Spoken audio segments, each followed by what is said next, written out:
mày đứng đây nhá, tao vào có việc tí. Ê cô, và ông kia nhảy với anh tí, anh cho tiền. Xin lỗi anh, em không vì tiền mà làm mất hình tượng đâu.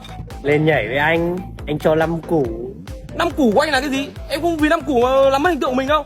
10 củ.